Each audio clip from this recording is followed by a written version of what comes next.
Kiat ga. Kiat.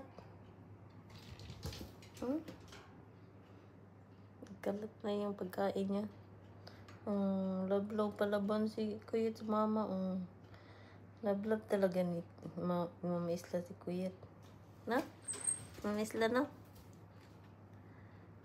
Hindi yan nagagalit kapag si Kuyet ang naglalambing sa kanya.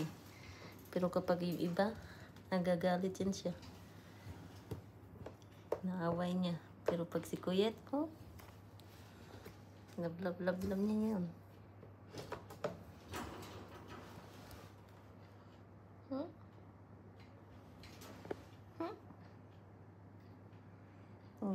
Love. Mama Kuyet. Palaban kahit mamang Yet. Yun guys, may paborito si